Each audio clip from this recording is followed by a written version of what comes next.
David. Buenas, licenciado.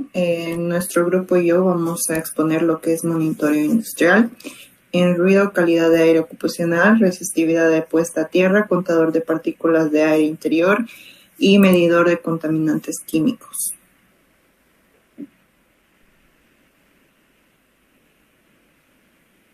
Bueno, ¿qué es monitorización industrial? En realidad es un proceso de seguimiento y control de diferentes variables y parámetros en lo que es el entorno industrial. Consiste realmente en la recolección sistemática de varios datos en tiempo real o periódicamente, en diversos aspectos, en el proceso de la producción, tanto en las maquinarias, tanto en equipos e instalaciones, en las condiciones ambientales y también otros elementos relevantes en lo que es la industria.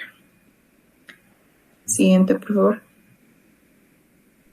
Bueno, tenemos objetivos claros, pero los más concretos son realmente mejorar la eficiencia operativa, asegurar la calidad del producto, optimizar el uso de recursos, prevenir fallas y reducir tiempos de inactividad, también mejorar la seguridad laboral, también lo que es cumplir con regular las normativas y las regularizaciones periódicamente. También facilitar la toma de decisiones acerca de lo que puede sí o no proceder en lo que es todo lo que es el monitorizar, todo lo que es la empresa. También detectar oportunidades de mejora y así también poder ser más productivos. Siguiente.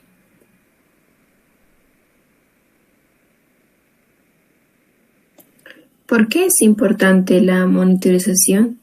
La monitorización remota ayuda a los operarios a mejorar la seguridad, prevenir costosas paradas no programadas y evitar multas. Razones claves de la importancia de la televigilancia industrial. Mejorar la eficiencia, esto quiere decir aprovechar la experiencia externa, automatizar las actualizaciones de dispositivos y obtener información basada en datos. Reducir costos, reducir su costo, las llamadas al servicio técnico y los costos e impacto ambiental asociados a los vehículos que consumen combustibles. Mantiene la seguridad de los equipos. La supervisión industrial puede sustituir a las inspecciones manuales en zonas peligrosas. Siguiente.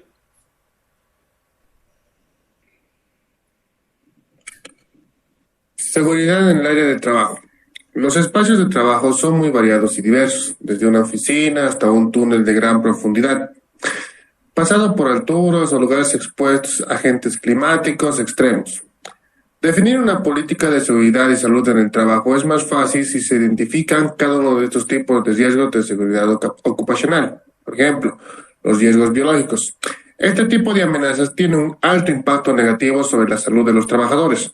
La exposición a sustancias peligrosas, a enfermedades asociadas al trabajo con animales, a agentes vegetales infecciosos, el trabajo en hospitales y laboratorios e incluso el trabajo en el aire libre pueden ser factores de riesgo. Siguiente.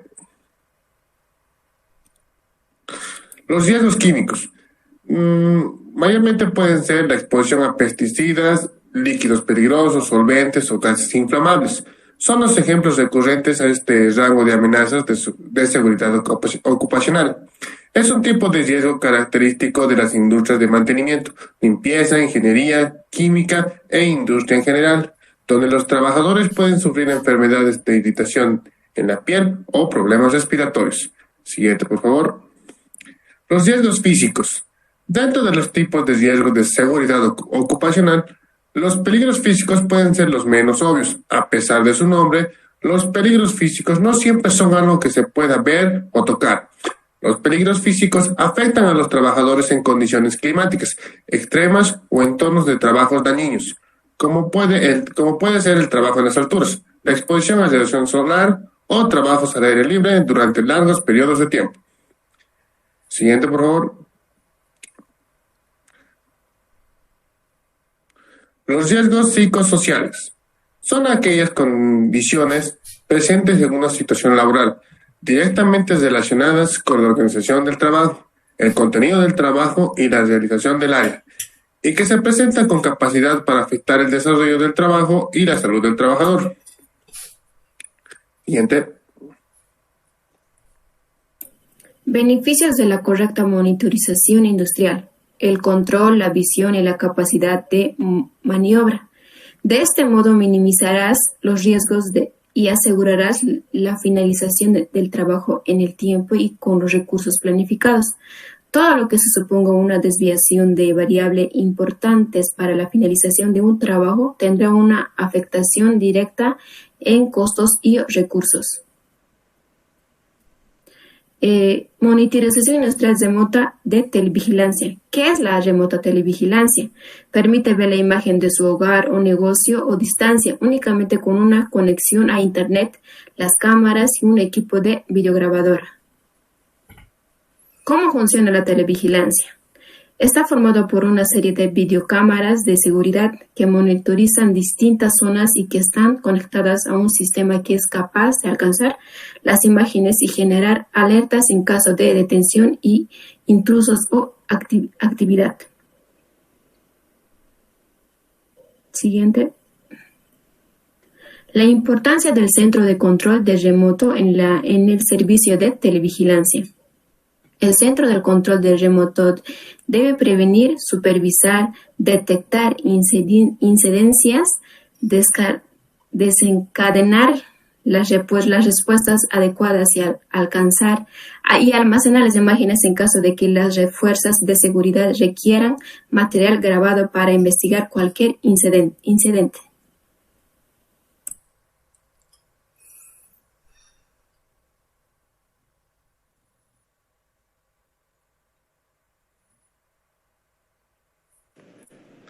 El ruido. El ruido es cualquier sonido no deseado y que produce una sensación desagradable, interrumpiendo o interfiriendo el normal desarrollo de una actividad. El ruido se suele presentar como uno de los riesgos higiénicos más frecuentes en las instalaciones industriales. Siguiente. Efectos del ruido. Cuando los niveles del ruido son elevados, normalmente por encima de 80 decibeles, el ruido puede ocasionar al trabajador efectos negativos que se clasifican en fisiológicos: sordera profesional o hipocausa, aumento de la tensión arterial, dolor de cabeza, náuseas y vómitos, aumento de acidez estomacal. Psíquicos: nerviosismo, irritabilidad. Control del ruido. Control del ruido, control técnico, procedimientos activos, sustitución y modificación de equipos, procedimientos, reducción de las fuerzas generadoras del ruido, procedimientos pasivos, la distribución planificada y adecuada del equipo ruidoso, etc. Control administrativo, rotación de trabajadores y producción moderada.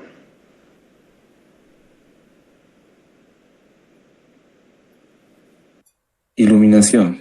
Iluminación es adecuar el nivel de luz al lugar donde se haga uso de ella y de acuerdo con las actividades que se van a realizar, que realizarán las personas en ese espacio, ¿no? Van a necesitar mayor cantidad de luz o menor cantidad de luz de acuerdo al tipo de trabajo que van a hacer. Siguiente, por favor. Existen dos tipos de iluminación, que son la iluminación natural, la luz natural y la iluminación artificial. La luz natural, la principal fuente de luz y energía natural es el sol, como vemos en la imagen, y la iluminación artificial es aquella que es producida por el ser humano, como pueden ser bombillas, lámparas, ya sean incandescentes, luces LED o también fluorescentes. Una ventaja de la luz artificial es que podemos controlar el volumen a nuestra voluntad, escogiendo la cantidad de luminiscencia que puede tener en el lugar de trabajo. Siguiente, por favor. Existen tipos de iluminaciones, ¿no? Que son la iluminación directa, que tiene un flujo luminoso directo hacia abajo. La iluminación semidirecta, que el flujo luminoso es directamente en gran parte a la parte de abajo y hacia arriba. La mixta, que es distribuida uniformemente hacia abajo y hacia arriba. La general difusa, que es el flujo luminoso está distribuido hacia abajo, un 60% y hacia arriba un 40%. La semi-indirecta, que el flujo luminoso es prevaleciente hacia la parte superior, y la indirecta, que el rendimiento hacia abajo no es muy nítida y genera un tipo de efecto de sombra. Siguiente, por favor. Los niveles de iluminación, según el artículo de la normativa boliviana, ¿no? Que se divide en la clase de tarea visual, el nivel mínimo de iluminación para los centros de trabajo, que se mide en lux, que un lux es un lumen por metro cuadrado. La visión ocasional solamente, los lux mínimos son de 50 para los tipos de tareas que son circulación por pasillos o vías peatonales, movimientos seguros en lugares o poco tránsito, actividades de almacenamiento de materiales, actividades de alimentación, vestuario o aseo, zonas abiertas de acceso público de poco tránsito con alrededores oscuros. La siguiente, por favor. Tareas rutinarias fáciles o intermitentes o con requerimiento visual simple, que el mínimo requerido son 100 lux. Estos son para los trabajos con requerimientos visuales simples o intermitentes o con permanente movimiento, como trabajo de control o supervisión intermitente en maquinaria, equipos o productos, inspección y montaje general, contado de materiales con dimensiones mayores, transporte o movimiento de materiales y ubicación de maquinaria pesada. Luego viene que tareas moderadamente críticas o prolongadas, pero con detalles medianos. Que los lux mínimos para trabajar en ese tipo de trabajo son 300. Para estos tipos de trabajos permanentes manuales o mecánicos, inspección o montaje de equipos de volumen mediano o menor, trabajos comunes de lectura o escritura, o procedimientos de texto, uso de computadoras, archivos o recepción de documentos, y elaboración de manuales o trabajo manual de piezas o partes medianas. Siguiente, por favor. Para requerimientos visuales, detalles a detalle o finos, que son 750 lux, perdón. Son para trabajos de pintura a detalle, inspección o armado de montaje de piezas o partes pequeñas o minúsculas, elaboración manual o trabajo manual de piezas o partes pequeñas.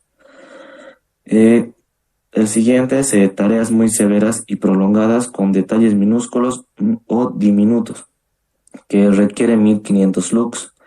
Estos son para trabajos con requerimientos visuales con extremo detalle, como elaboración de manual o trabajo con piezas de partes minúsculas o diminutas, inspección o armado, montaje de piezas, partes minúsculas o diminutas.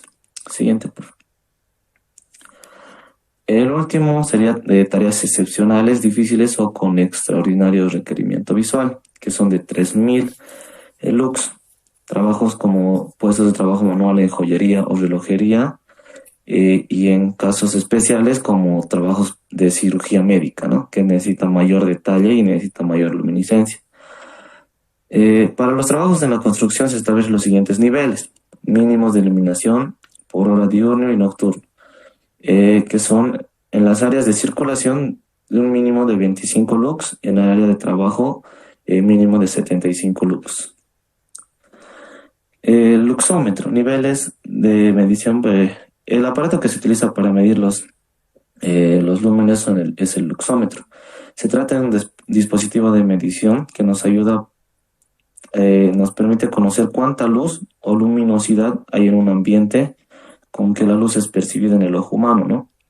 Este consta de dos partes, que es el fotorreceptor y el lector, como vemos en la imagen. El fotorreceptor es encargado de percibir la intensidad lumínica que se requiere medir y transformarla en energía eléctrica, la cual luego se transforma y el lector da una cantidad de lux, ¿no? que tiene el ambiente. Los pasos para seguir es 1. Colocar el fotorreceptor encargado de absorber la luz frente a la fuente de luz que queramos medir. 2. En el lector del luxómetro debemos colocar la escala apropiada, siempre teniendo en cuenta lo fuerte o débil que sea la luz que vayamos a medir. 3. Deberemos presionar el botón de encendido para el lector y esperar que la lectura aparezca en la pantalla. Este paso requiere de unos segundos para congelar la cantidad máxima o mínima de lux que tenemos en el ambiente. Siguiente, por favor. En conclusión, la importancia de la iluminación tiene 5 puntos, ¿no? Que es prevención de accidentes, mejorar la visibilidad, identificar riesgos potenciales, reducción de la fatiga visual, ya que con una buena iluminación la vista no se cansa demasiado, ¿no? Y el cumplimiento normativo para evitar multas y demás, ¿no? Siguiente.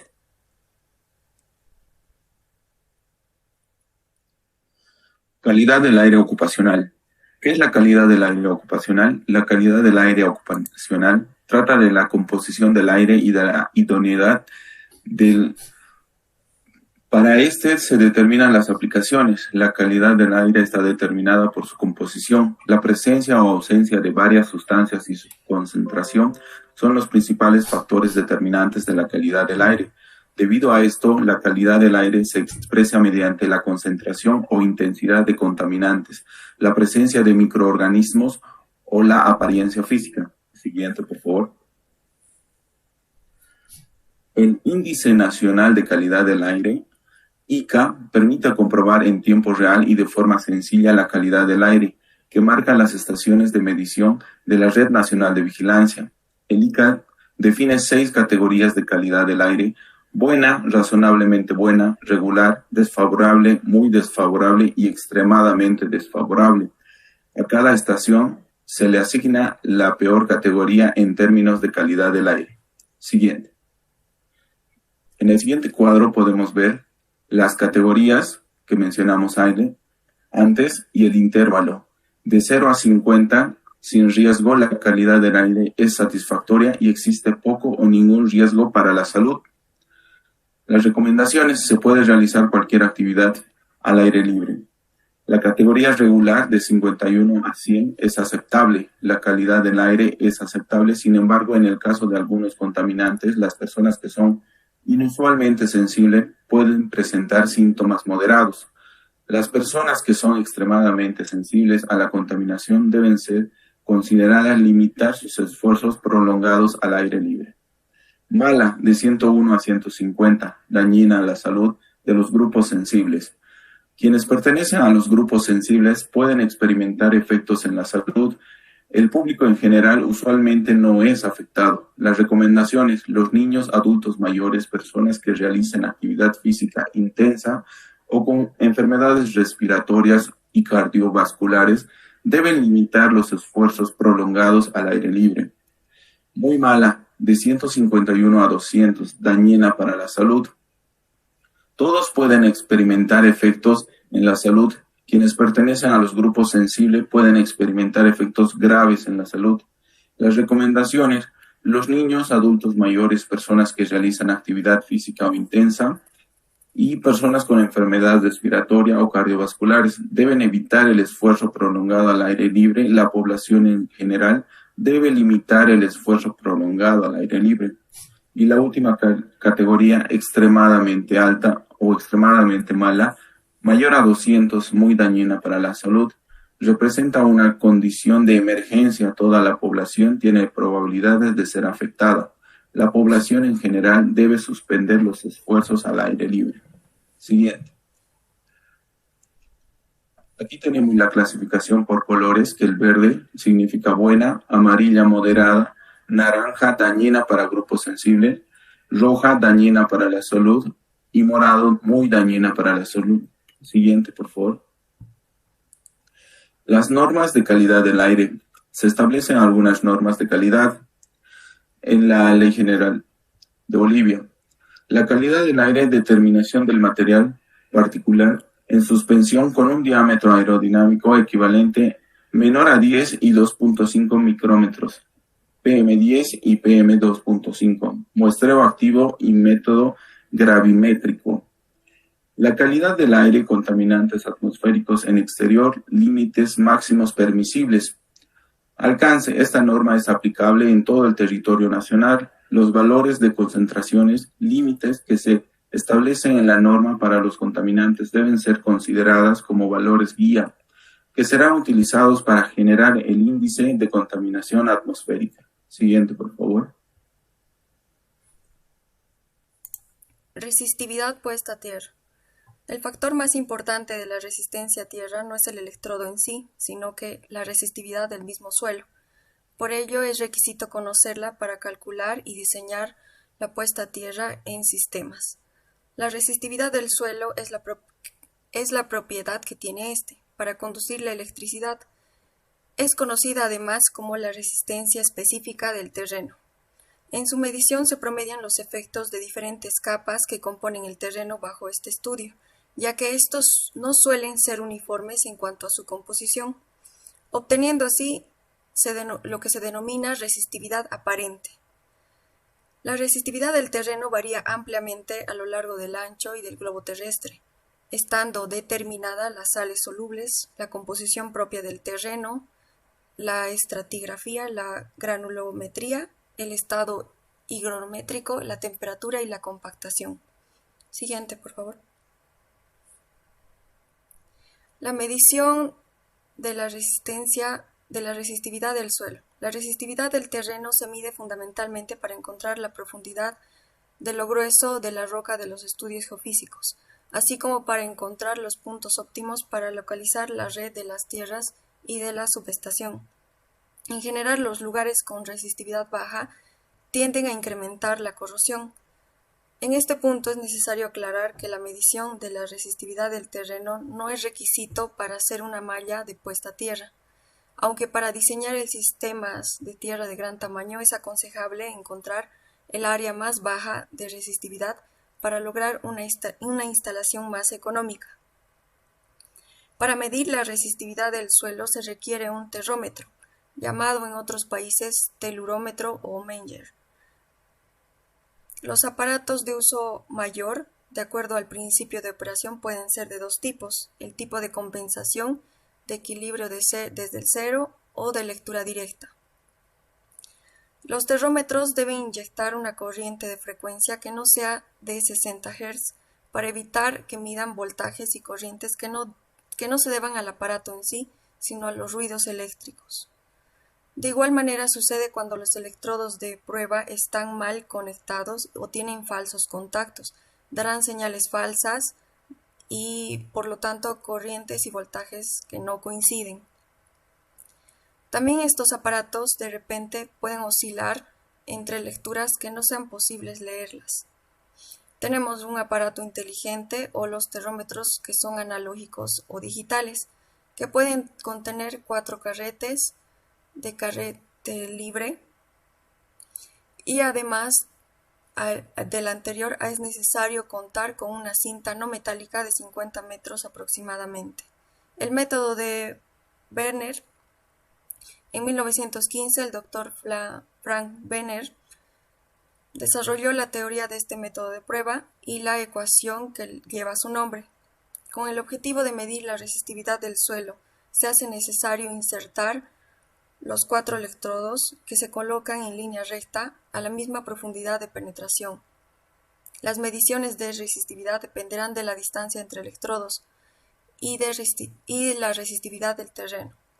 También tenemos el método de Schlumberger, que es una modificación del método Werner, ya que también emplea 4 electrodos, pero en este caso la separación entre los electrodos centrales o de potencial se mantienen constantes y la medición se realiza variando la distancia de los electrodos exteriores a partir de los electrodos interiores.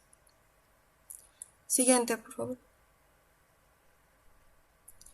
La razón principal por lo que se debe realizar una puesta a tierra es proporcionar seguridad a las personas, esto previniendo el paso de corriente al momento de que haya un desperfecto.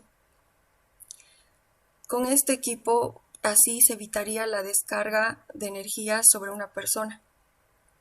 Siguiente, por favor.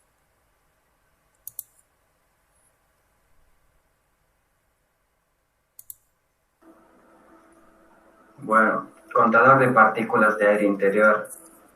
Un contador de partículas de aire interior es un instrumento diseñado para detectar y contar partículas. También se podría decir que se puede determinar el nivel de contaminación del aire. Un contador resistente y de alta precisión que mide las partículas en suspensión para solucionar problemas y supervisar la calidad del aire en interiores. Este dispositivo es perfecto para los profesionales de mantenimiento de instalaciones, sistemas de climatización y calidad del aire, a la hora de supervisar salas limpias, comprobando filtros de climatización y realizar investigaciones y estudios de calidad del aire interior en edificios. Siguiente, por favor. Como ven, aquí podemos ver las características de este contador de partículas, que una de ellas sería el diseño ligero, que es un diseño ligero y resistente. Otra sería 10 horas de duración de la batería en un uso normal, almacenamiento de hasta 10.000 registros, 6 canales de tamaños de partículas. Siguiente, por favor.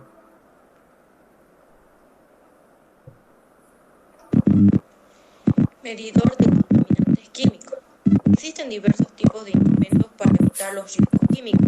Los riesgos químicos consisten en la captación de la sustancia química y posterior al análisis para cuantificar la concentración. Ahora veremos en qué es un contaminante químico. Un contaminante químico es una sustancia orgánica e inorgánica, se presenta en el aire en forma de moléculas. Puede ser como el polvo, humo, gas, vapor, con efectos perjudiciales para la salud. Como ejemplos de contaminantes químicos tenemos a los óxidos de azufre, nitrógeno de mercurio, detergentes, plaguicidas, herbicidas, insecticidas, colorantes y aditivos, entre otros. Se clasifican por el estado físico del agente químico y por las propiedades peligrosas de la salud. Por el estado físico del agente químico puede presentarse en su forma clásica, ya sea sólido, líquido y gaseoso.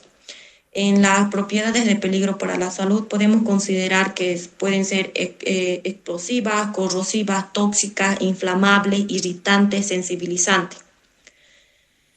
Siguiente, por favor. Ahora tenemos los equipos de medición para agentes químicos. Tenemos al oxímetro. Es un instrumento utilizado para detectar y medir gases tales como el metano, sulfuro, hidrógeno, monóxido de carbono, oxígeno y hasta otros 50 posibles gases. Generalmente son usados para determinar los elementos de protección personal adecuados para la protección respiratoria, identificar las áreas con riesgo de explosión, determinar los equipos adecuados de detección y detectar presencia de contaminantes. Tenemos al exploxímetro también, que se utiliza en aplicaciones militares y civiles, tales como la minería, la construcción y el control de incendios. También se usa en industrias peligrosas donde existe el riesgo de explosiones, como las fábricas de polvos y plantas petroquímicas. El fotoionizador. Son detectores utilizados como soluciones de control para medidas de límites inferior de explosivos, detención de amoníaco, manipulación de materiales peligrosos, investigación de incendios provocados, higiene y seguridad industrial, calidad de aire en interiores y contaminación y recuperación ambiental. Este instrumento tiene la capacidad de detectar las áreas que presentan mayor concentración de sustancias químicas en relación con los demás, lo que le permite conocer los lugares de trabajo con mayor nivel de concentración. Tenemos también al pH metro, que es un dispositivo electrónico capaz de medir la acidez o alcalinidad de una disolución en unidades pH, en que las disoluciones con pH menores a 7 serán ácidas y las mayores a este mismo valor serán disoluciones básicas. Generalmente es empleado en laboratorios, piscinas e instalaciones industriales con el fin de prevenir reacciones perjudiciales para la salud. También tenemos otro medidor como el tubo detector. Este es un instrumento de vidrio sellado que contiene materiales sólidos granulados e impregnados con una sustancia que reacciona cuando se ve la presencia de un contaminante específico. Este realiza mediciones rápidas mostrando un cambio de color nítido y claro. Siguiente, por favor. Como conclusión, tenemos que existen muchas razones por las cuales vale la pena desplegar un sistema de monitoreo industrial, ya que esto nos va a permitir, nos va a proporcionar el sistema de control para entender la realidad en la que se trabaja, obtener informes en tiempo real para responder efectivamente ante los clientes, prevenir errores o fallas que ocasionen pérdidas para la organización, visualizar a distancia los recursos de la empresa con el fin de mantener una gestión eficiente e incrementar la productividad de la industria y maquinaria. Siguiente, por favor. Bueno, gracias. Eso es todo sobre el tema de monitoreo industrial.